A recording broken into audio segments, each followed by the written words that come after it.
The era of human labor is nearly over. And once that happens, well, the corporations and the globalists that run them really have no use for human beings. This is especially true once they grant voting rights to the robots. You might be laughing, thinking, what? That's crazy. Not to the globalists, it isn't. What they're going to do is, in the same way they now have human rights, they're going to have AI rights, and they're going to declare AI to be consciousness, to have, quote, human rights. And then it won't be long before the AI systems are granted voting rights. And once they have voting rights, of course, the Democrats have no more need for migrants. They have no need for illegal aliens. They have no need for the inner city populations.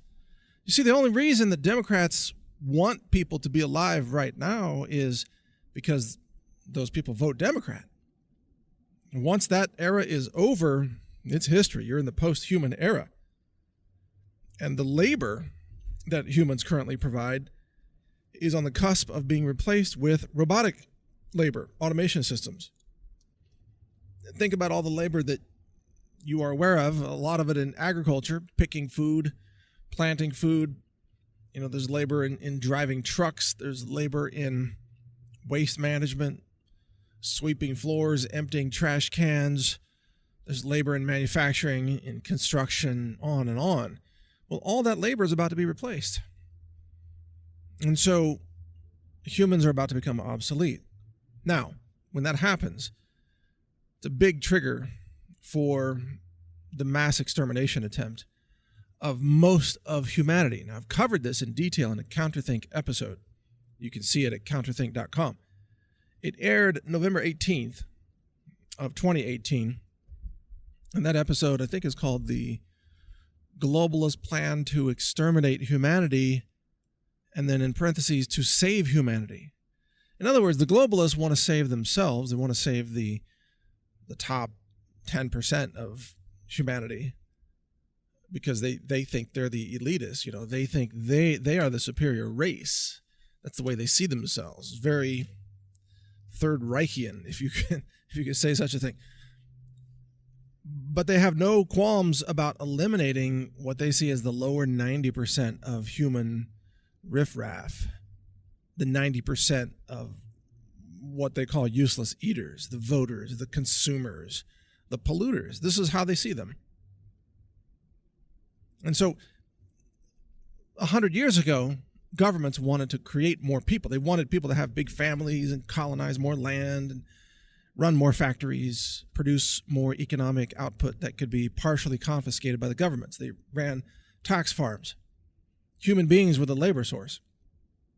There was no such thing as robotic labor 100 years ago. And of course, you had the industrial age, though, that came along and provided motors and engines. And that was a labor multiplier. Today, you've got tractors, for example. And you've got the ability to produce a huge amount of food using a very small amount of human labor. So you have multiplication effects of human labor due to technology, but you still don't have, until now, a replacement for human labor. And it's only now, like looking ahead the next 5, 10, 20 years, this is a very short moment in human history. Only now do you have robotic systems that are able to do things like work in Amazon warehouses and pack boxes and pick products off the shelves and use vision systems to recognize what they're doing and have fine motor control and grappling fingers and hands, muscle type of systems. That's only now. And with that, you're going to see so many human labor jobs wiped out, and as that happens, the utility of human labor will also vanish. Now, as I talked about in my Counterthink episode, the simplest way for the globalists to eliminate 90% of the population is through a biological weapon system that gets accidentally on purpose released in an airport somewhere, and all of a sudden you've got a viral strain spreading like wildfire, ripping through humanity, killing people left and right. It will tend to kill people in third world countries where they don't have as much advanced medicine.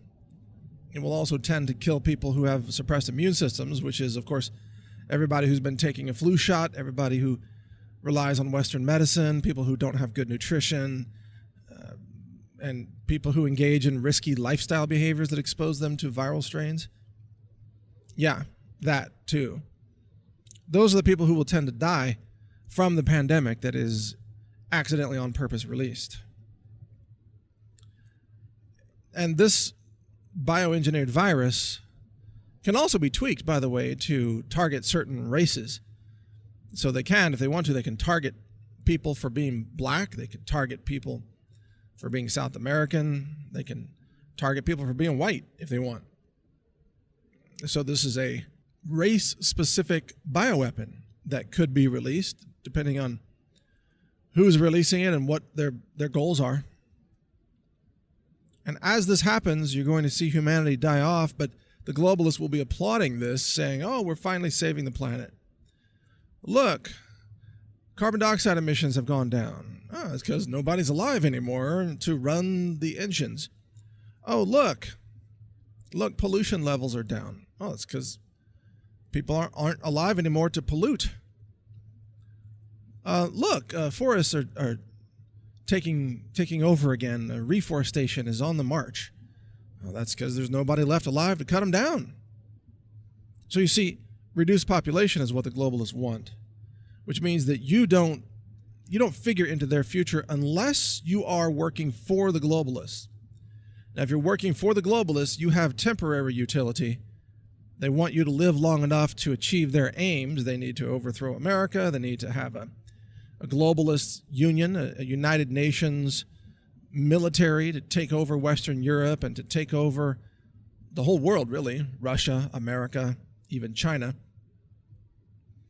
And they don't care who they have to kill or destroy in the process of doing that, but they just want a bunch of obedient puppets who will go along with them and help overrun America. That's why Democrats are given protection by the globalists today, because Democrats are working in the interest of destroying humanity. They hate life, right? They are anti-life. They love abortions, and they love murdering white people, and they love overrunning and destroying America, and so on. So the Democrats' goals are temporarily aligned with the globalist goals, but that's only temporary. And as soon as the globalist goals are achieved, the Democrats will find themselves on the chopping block as well. They'll be in the crosshairs because the globalists don't need Democrats either. They don't need anybody except themselves and a world full of robots. And those of you who say, well, what about all the money they're making from taxing the productivity of the people? Why would they want to give that up? In case you haven't noticed, they can print money anytime they want. They don't need your labor to make their money. The banking system and the global debt system and the central bank system is completely dissociated from reality. They don't need your labor for them to get wealthy. In fact, if they have robots replacing your labor, they don't have to pay the robots minimum wage. They don't have to pay the robots the entitlements that they currently owe humans. And robots don't get sick. And robots don't start revolutions, by the way, to try to overthrow governments, do they? And if they give robots voting rights, as I mentioned earlier, then they can be sure that the globalists will always be reelected by the robots because they program the freaking robots. So that's the future. That's the future. Mark my words, that's what's coming. Yeah, read naturalnews.com for more information about what's coming. And of course, listen to my podcast at brighteon.com or healthrangerreport.com. Thank you for listening. Learn more at healthrangerreport.com.